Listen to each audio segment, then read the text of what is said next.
Hi everyone, welcome to a special edition of our museum Facebook Live. We're going to talk about Victorian Valentines and even show you how to make your own. So Valentine's Day as we know it is because of the Victorians. Now Valentine's Day can be traced back to Rome, but the use of decorative cards and sending them to loved ones and friends comes from the Victorian period. If you remember from the Museum Monday that Susan did about Christmas cards back in December, she talked about the uniform penny stamp, which allowed cards to be mailed at a more affordable rate.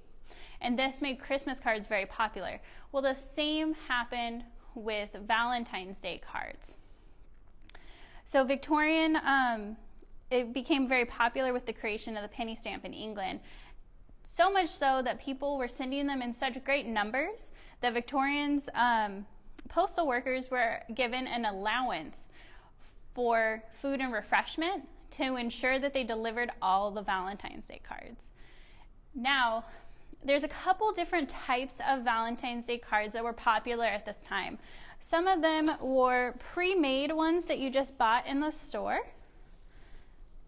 similar to the ones I'm showing you here. Oftentimes these had special sayings on them because remember, Victorians did not express themselves the same way that we do now. They were a little more reserved with their emotions. So being able to purchase things that already had nice sayings on them and had beautiful imagery was a lot easier for them so they could show their loved ones emotion. Also, people handmade them, and what they would do is go to stationery stores and they would purchase different types of paper, lace bows, foil, lots of decorative items to make their own Valentine's Day cards.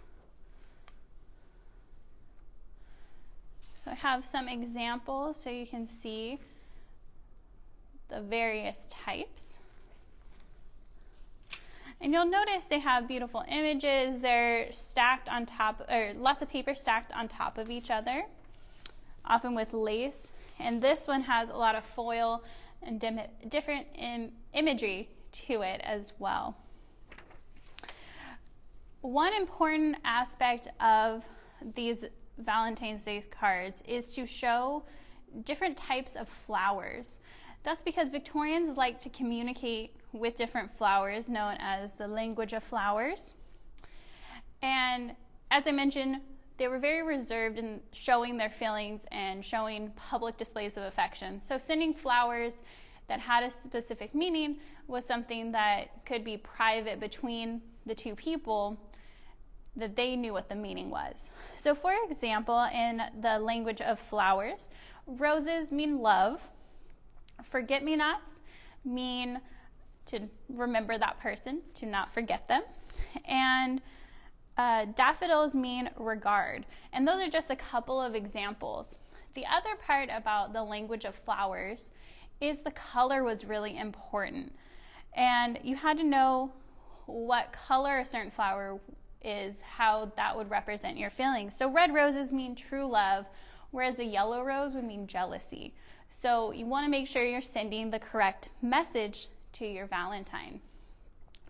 Along with these wonderful Valentines that showed loved ones how you felt, Victorians also popularized something called vinegar Valentines. As the name implies, these were not meant to show love and affection, but instead they were sent to people that you might not be on the best terms with, or an admirer that you had that you did not return the feelings. One of my favorite examples of this is this one right here.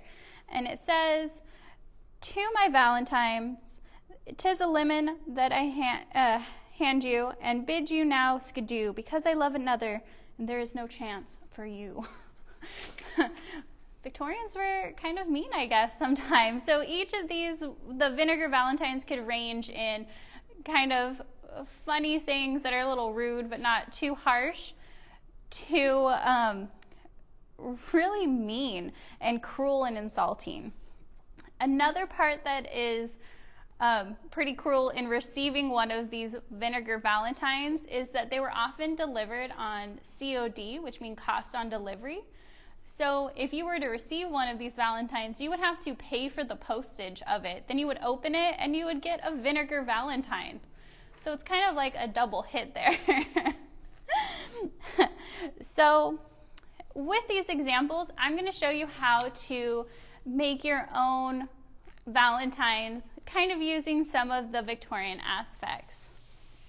So some of the items that you will need are some scissors, glue, a pen to write your sentiment, and some string, some cut paper, and if you are a good artist, you could draw some beautiful imagery. I am not a good artist, so I use some clip art from the internet to make my Valentine. And I'll show you what some of these look like. So I did something similar here with a heart on top of multiple types of paper. Some of it is kind of lacy like the doily I have here. And you see some forget-me-nots right there. So for this one, I use one of these doilies that you usually use to line a plate. And what I'm going to do is glue this red piece right in the center.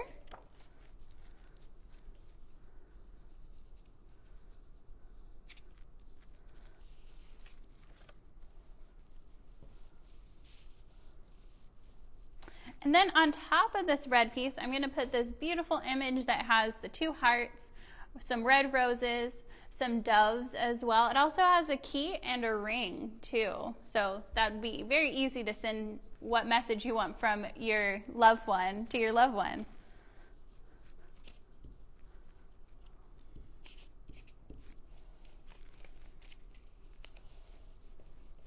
And then to finish it off, I'm going to attach some forget-me-nots as well.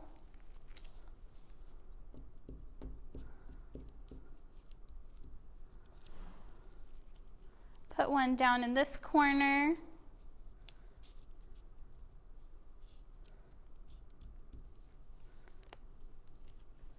One right there.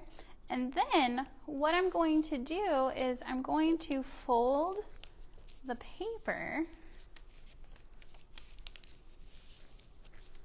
and tie it with a string.